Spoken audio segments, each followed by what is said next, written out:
Oke ya, baiklah.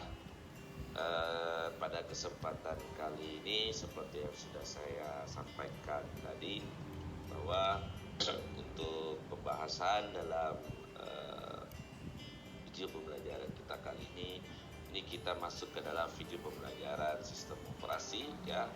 Sistem operasi dengan tema penjadwalan CPU. Ya, ini akan kita bahas di dalam pembelajaran penjadwalan CPU ini ya. Ya, berbicara tentang penjadwalan CPU ya seperti yang sudah saya jelaskan di sebelumnya bahwa di dalam pelayanan proses yang dilakukan di dalam sistem operasi ini jelas memiliki sebuah perencanaan atau sebuah penjadwalan. Kenapa?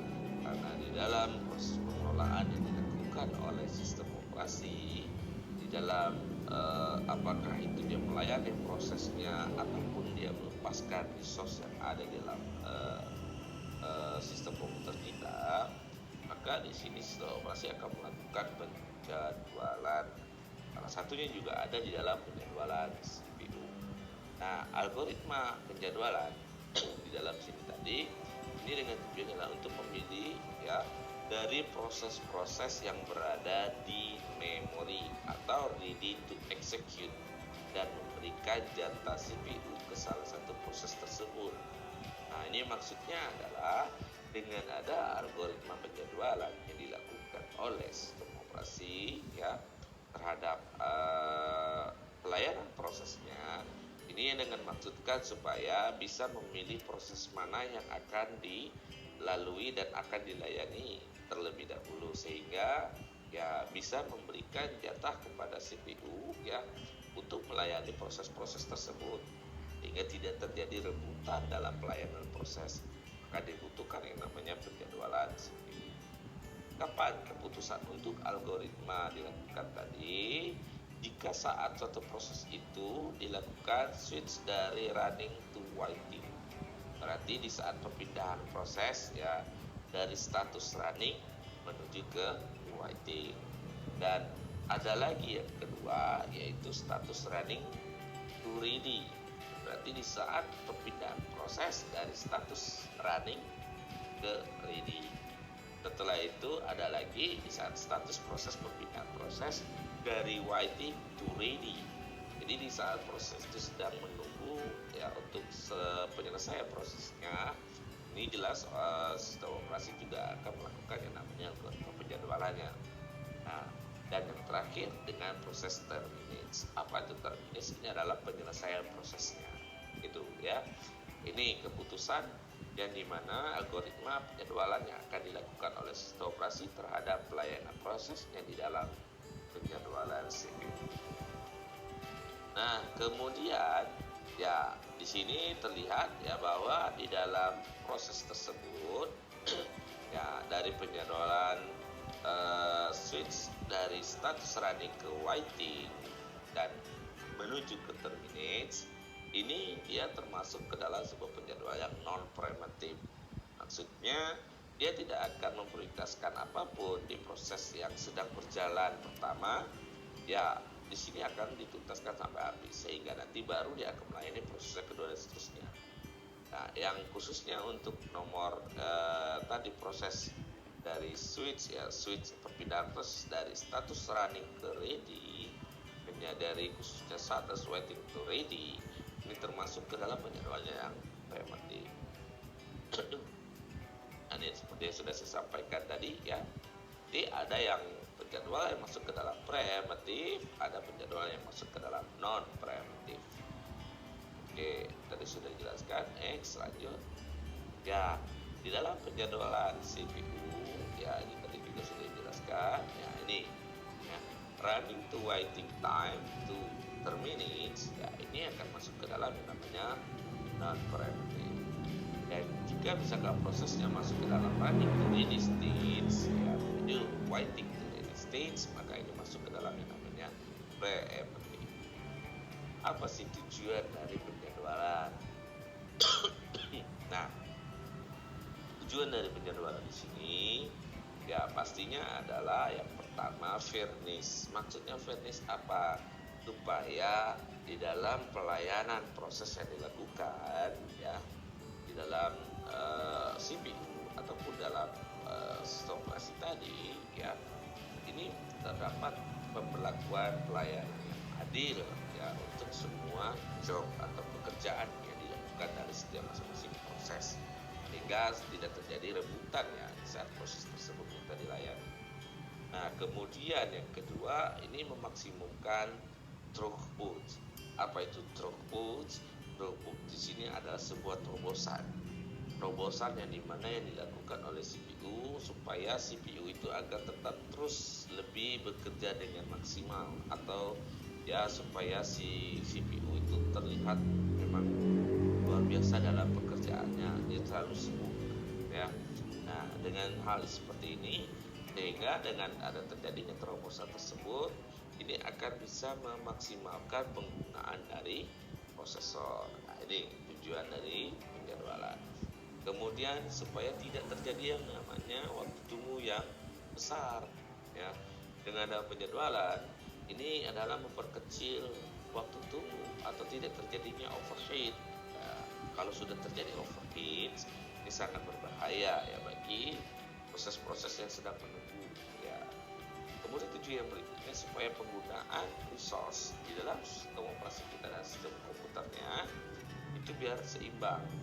Nah, jadi supaya tidak terjadi ada yang tidak digunakan, maka dengan ada yang namanya penjadwal ini ya, setiap masing-masing resource di dalam sistem komputer kita itu bisa tercover ya dengan penjadwalan, sehingga bisa mengetahui penggunaan dari setiap masing-masing resource tersebut.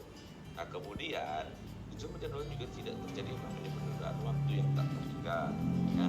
Memang ada proses suspend proses di dalam pelayanan proses, akan tetapi jika misalkan suspend proses tersebut itu tidak terjadi, kapan waktu kembalinya berjalan proses tersebut, nah ini jelas akan mengganggu nantinya proses-proses yang lain. Makanya itu dengan ada penjadwalan supaya tidak terjadinya penundaan waktu yang tak terhingga tadi.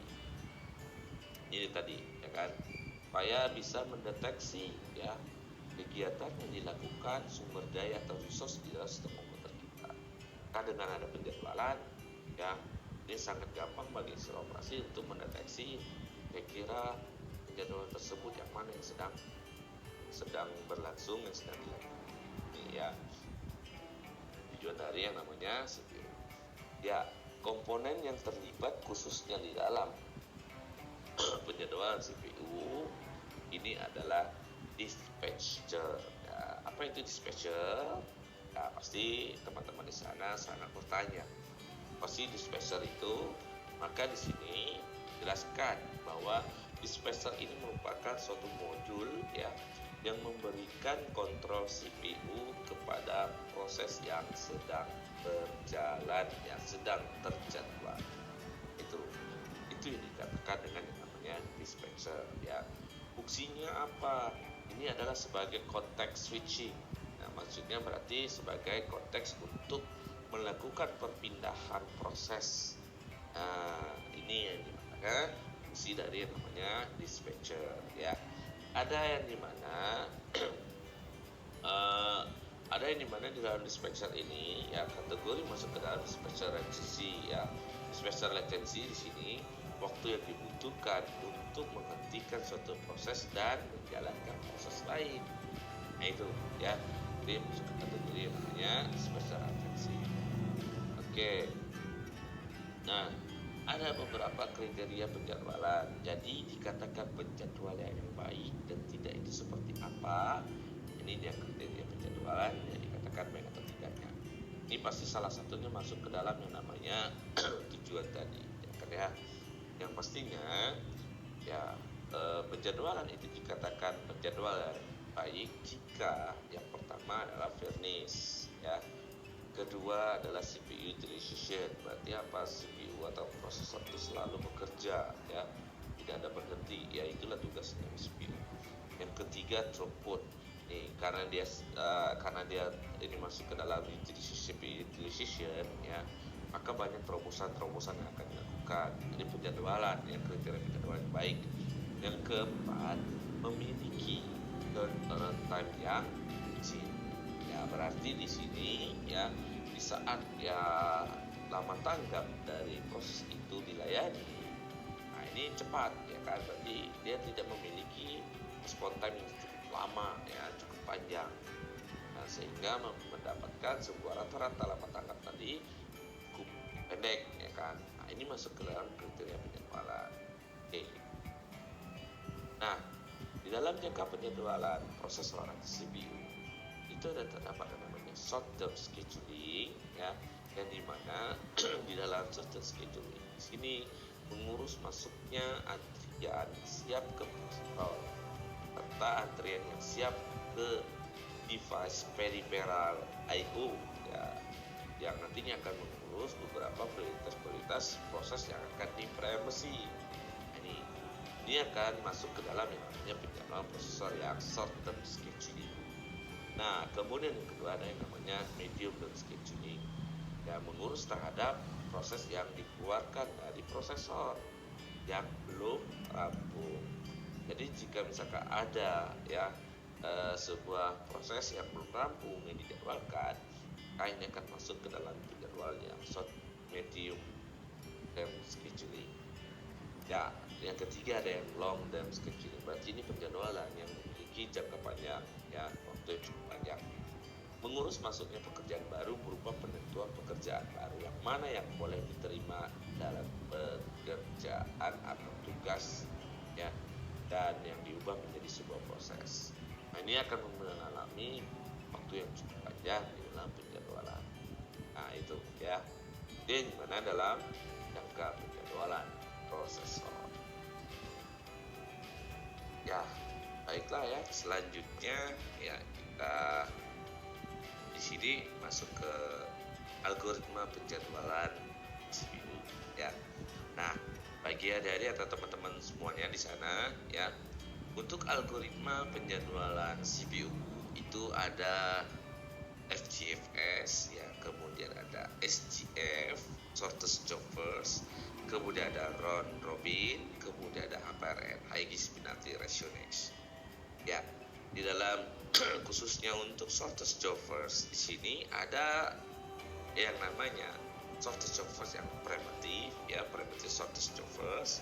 Kemudian juga ada yang namanya non primitive shortest job first, PSJF dan NPSJF. Nah, inilah dia algoritma penjadwalan yang dilakukan oleh sistem operasi kita di dalam pelayanan proses terhadap khususnya penjadwalan CPU. Nah, ini juga diberlakukan untuk pelayanan resource yang lain. Oke, nah sekarang kita lihat first come first serve ya, atau FGFS. Ini sebuah algoritma penjadwalan seperti apa yang dilakukan di penjadwalan prosesor ya. Di dalam FGFS di sini ya, dia menggunakan prinsip first in first out ya, FGFS atau FIFO atau first in first out, sama saja ya. Nah, di sini dalam algoritma penjadwalan ini menggunakan sebuah prinsip algoritma yang dimana proses yang tiba terlebih dahulu inilah yang akan dieksekusi atau akan dijalankan. Dengan kata lain ya, bahwa di dalam algoritma FGFS di sini itu dia akan memperhatikan arrival time yang terkecil. Nah, saat tiba berarti proses yang pasti yang datang duluan, maka itulah yang akan dilayani sampai tuntas, sampai habis, tanpa harus mempertimbangkan ada proses-proses yang lain yang datang setelah proses yang tiba dilayani tadi.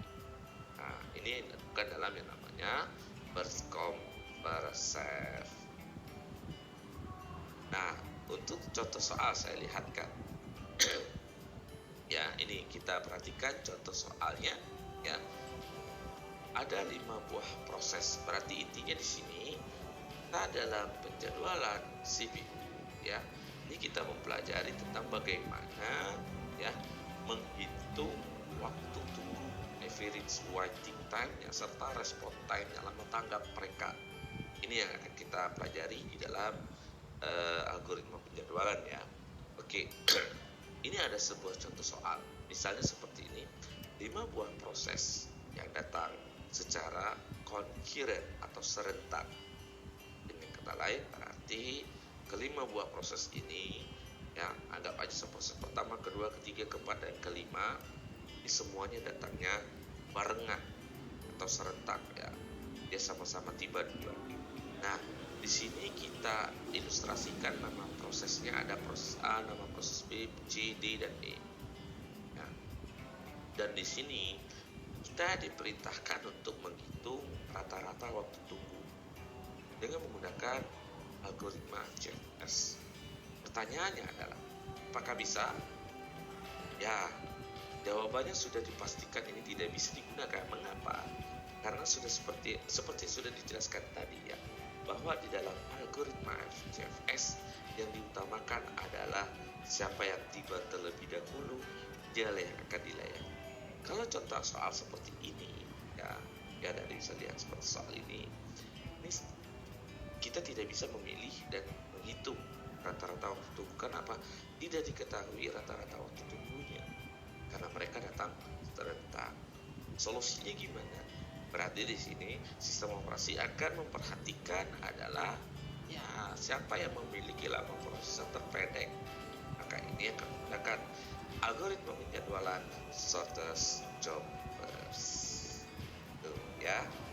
Nah, untuk lebih detailnya, ya, soal dari ya ini dia. Ya. Untuk soal FCFS yang tepat, oke, bisa seperti ini, ya. Berarti setiap masing-masing proses A atau proses B, proses C, proses D, dan proses E itu mereka memiliki arrival time yang berbeda, ya. Ada 0, ada 1, ada 2, ada 3, dan ada 4. Nah, di sini baru kita bisa menggunakan FCFS. Kalau kita lihat di sini, kita hitunglah, berarti kita urutkan terlebih dahulu. Misalnya di sini ada B, ya, B berarti yang datang duluan di 0. Maka B yang akan dieksekusi sampai tuntas ke 30 milisecond. Selanjutnya siapa lagi? Kita lihat di situ E, ya kan, ya. E arrival time-nya 1. Maka E akan dituntaskan sampai tuntas sampai habis di 12 milisecond sampai habis. Dan seterusnya, sehingga dapatlah nanti average waiting time-nya. Oke.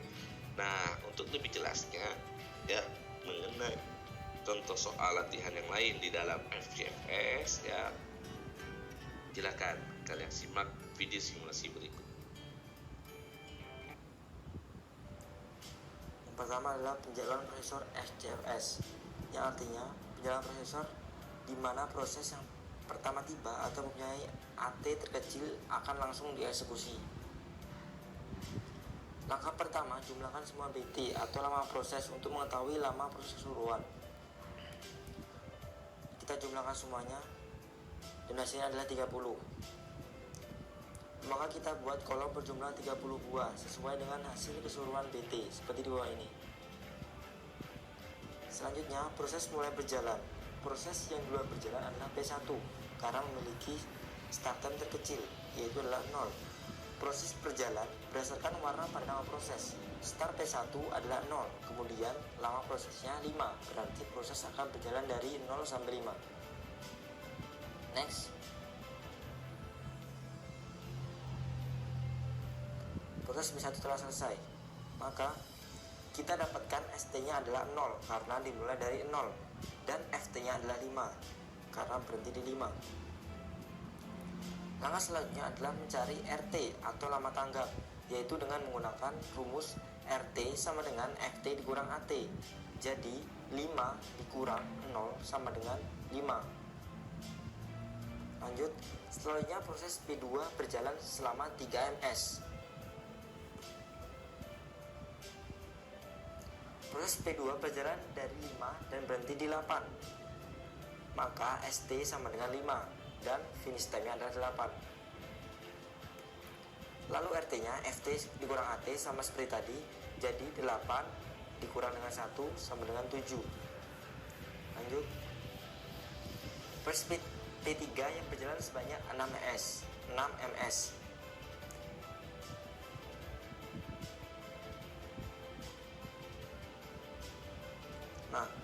Proses ketiga telah selesai, dimulai dari 8 dan berakhir di 14.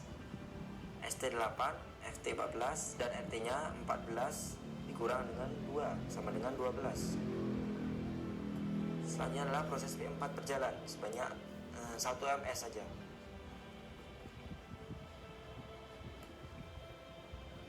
Proses P4 mulai dari 14 dan berhenti di 15. Maka start time-nya 14 dan finish time-nya 15.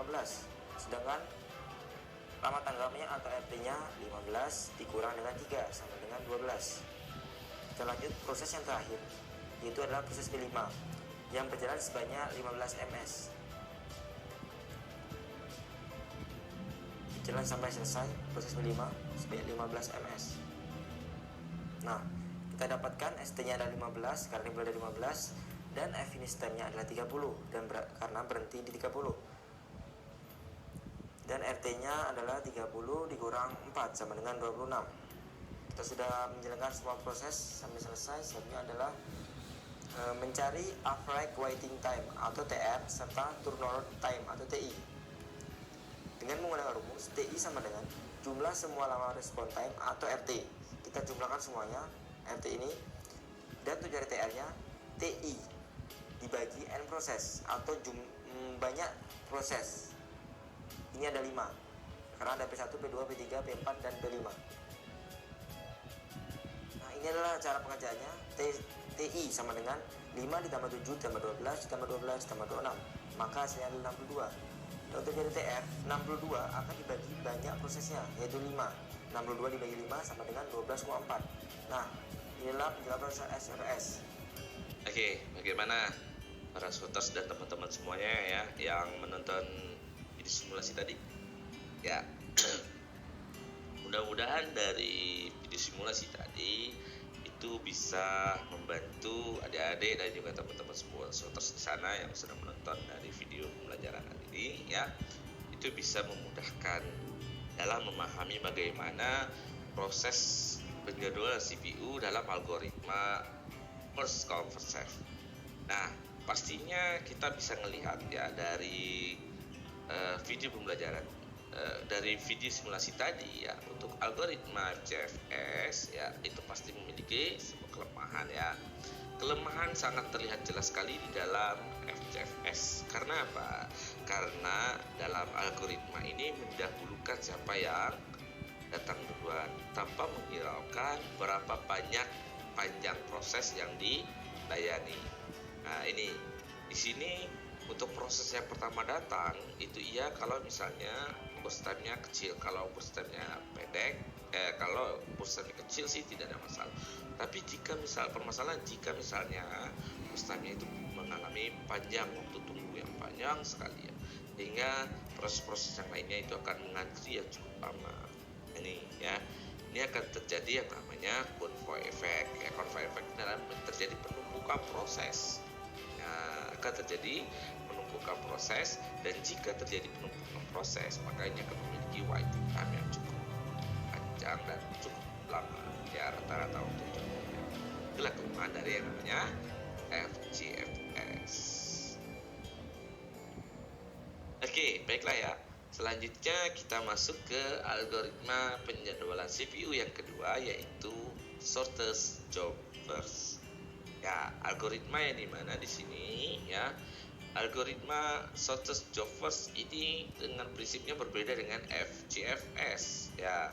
Prinsip yang dilakukan dalam algoritma SJF shortest job first ini adalah algoritma dengan mengutamakan lama proses yang terpendek atau terkecil itu yang akan didahulukan. Berarti dia memperhatikan burst time-nya ya.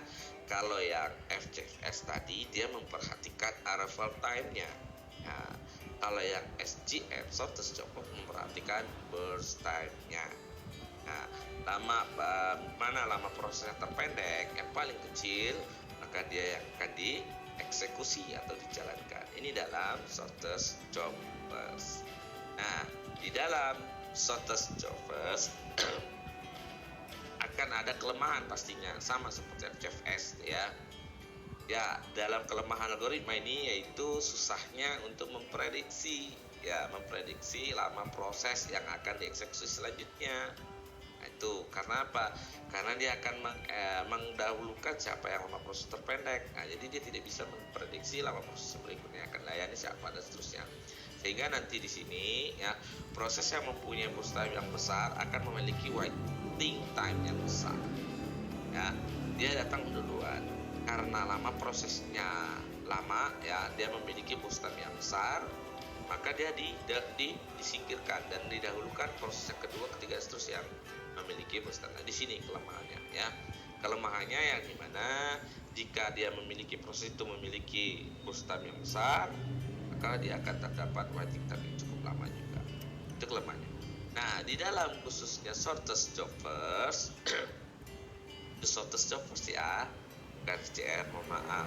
Nah, di dalam shortest job first di sini terdapat ada dua skema ya. Di dalam shortest job first ada skema yang primitive shortest job first, ada skema yang non primitive shortest job first ya. Dalam skema primitive shortest job first ya, ini adalah primitive shortest job first yang dimana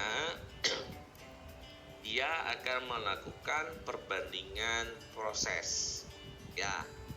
Proses yang pertama datang tetap akan didahulukan ya. Misalnya ada P1 di 0. Nah, ini tetap didahulukan. Nah, di saat P1 di 0 jalan, kemudian 1 milisecond ada lagi P2. Nah, maka di sini sisa proses yang dijalankan dari P1 tadi itu akan dibandingkan dengan dengan proses yang kedua yang baru datang tadi. Nah, mana yang memiliki lama proses terpendek, maka ini akan diprioritaskan. Nah, dia akan melakukan yang namanya preemptive atau preempsi. Ada interrupt yang dilakukan dalam skema primitive shortest job di sini. Primitive shortest job first ini biasanya sering disebut dengan shortest remaining time versus scheduling. Berarti dia mendahulukan perbandingan proses ya. Mana yang lama proses terpendek dia akan dilakukan. Nah, kemudian yang kedua ada skema non primitive shortest job first.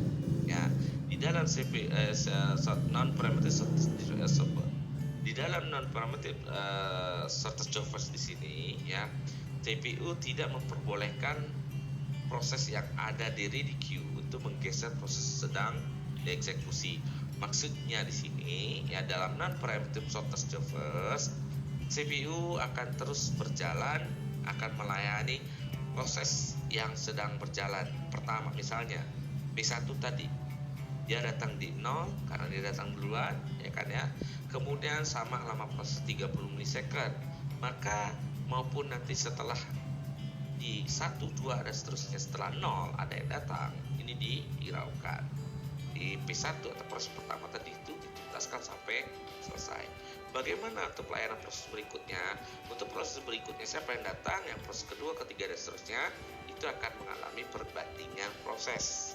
Tetap dia akan memperhatikan mana yang lama proses yang terkecil atau terpendek itu akan didahulukan. Untuk khususnya pemilihan proses kedua, ketiga dan seterusnya.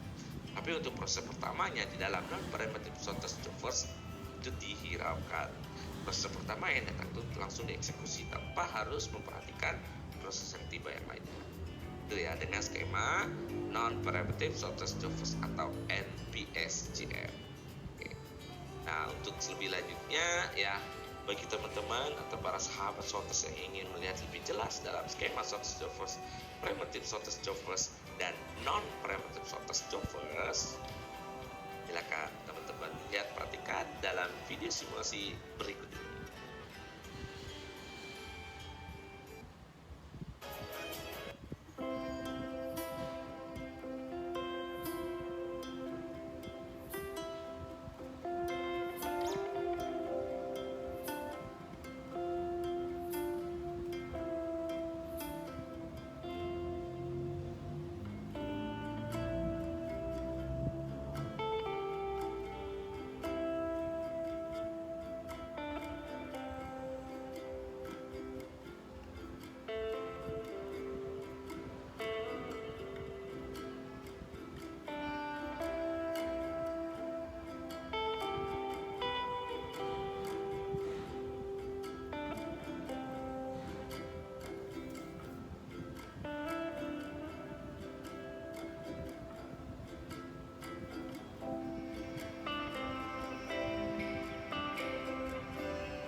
adalah 4 dan finish time-nya 5.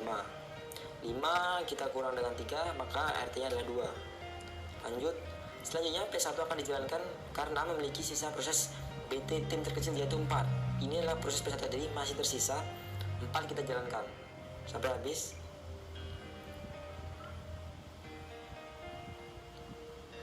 Nah, P1 sudah selesai, kemudian kita cari ST dan FT-nya.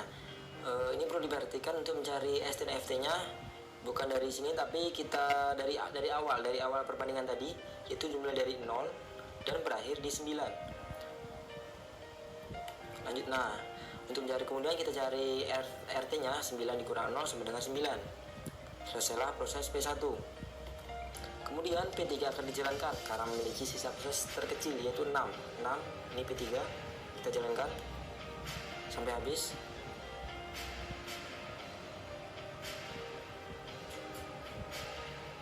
Nah, P3 selesai.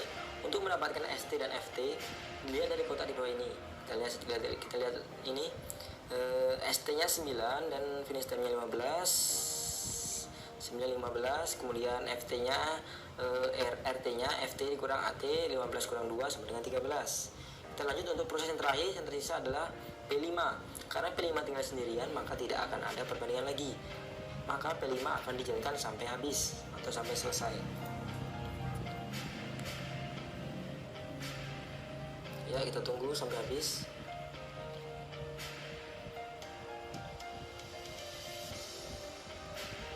Nah, P5 sudah selesai. Untuk mendapatkan ST-nya sama seperti tadi, dimulai dari 15 dan berhenti di 30. Maka ST-nya 15 dan FT-nya 30. Maka RT sama dengan FT dikurang dengan AT, 30 dikurang 4 sama dengan 26. Lanjut, adalah proses yang terakhir adalah mencari TI dan TR. TI adalah turnover time dengan cara menjumlahkan semua RT. 9 ditambah 13 ditambah 9 tambah 3 ditambah 13 tambah 2 dan ditambah 26, maka hasilnya adalah 53. Kemudian yang terakhir adalah mencari TR atau average time dengan cara TI seperti yang kita jumlahkan tadi, dibagi dengan jumlah semua proses. Ini ada 5 atau total prosesnya pada P1, P2, P3, P4 dan P5. TR yang tadi 53 dibagi dengan jumlah prosesnya ada 5. 53 dibagi 5 sama dengan 10,6. Nah, itulah akhir dari penjelasan Profesor PSJF. Baiklah, kita lanjutkan penjelasan Profesor yang ketiga, yaitu adalah NPSJF, Non-Preemptive Shortest Job First, yang artinya antrian dengan prioritas tanpa preemsi. Yang menjadi prioritas adalah proses yang terpendek atau tersingkat. Makin pendek proses, makin tinggi prioritasnya. Next. Nah, pertama seperti biasa kita jumlahkan dulu BT-nya. Seperti tadi BT-nya berjumlah 30.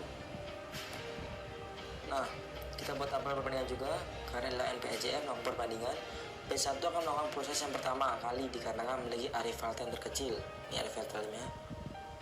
Next, kita jalankan sampai habis P1. Nah, ketika P1 selesai, kita cari dulu ST dan FT-nya. ST-nya adalah 0 karena mulai dari 0 dan FT-nya adalah 5.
para sobat-sobat semuanya dari penjelasan tentang penjadwalan CPU. Ya, tadi kita sudah banyak dibahas di dalam penjadwalan CPU, ya kan? Ada mengenai kriterianya, kemudian untuk melihat dari jangka penjadwalannya, serta algoritma penjadwalannya. Ya, algoritma penjadwalan CPU, ada FCFS, ada primitive shortest job cost, non-primitive shortest job cost, kemudian ada round robin dan HPN, IGS penalty ratio next. Nah, di kali video ini itu kita baru batas pembahasan dalam algoritma penjadwalan FCFS, kemudian primitive shortest job cost dan juga non-primitive shortest job cost. Di next video saya akan menjelaskan dan melanjutkan kembali dari pembahasan penjadwalan CPU di dalam algoritma penjadwalan round robin dan IGS penalty ratio next. Oke, baiklah, ya sebelum saya undur diri, jika misalkan video tadi yang sudah saya jelaskan tadi di dalam pembahasan penjadwalan CPU itu bermanfaat untuk kalian ya dan bisa dipahami, silakan di like dalam video ini, dan jangan lupa kalau misalkan memang ada kalian tidak dipahami ya atau dari sisi perhitungan, average dan seterusnya, silakan ya di menit keberapa nanti silakan tinggalkan di kolom komentar, dan jangan lupa untuk jangan sampai ketinggalan untuk di next videonya ya. Bukan hanya sekedar dalam pembahasan media pembelajaran, di ke depan kita akan coba untuk terus akan membuat sebuah video-video pembelajaran dan juga video tutorial ataupun live streaming lainnya, khususnya mungkin untuk di bidang teknologi komputer. Saya undur diri, saya Ibu Sani Wijaya. Ya, jangan lupa ya dipantau terus, dimonitor terus, kita akan update terus untuk videonya. Ya, saya undur diri. Assalamualaikum warahmatullahi wabarakatuh. Sampai bertemu kembali di next video di IGNU Sword Channel.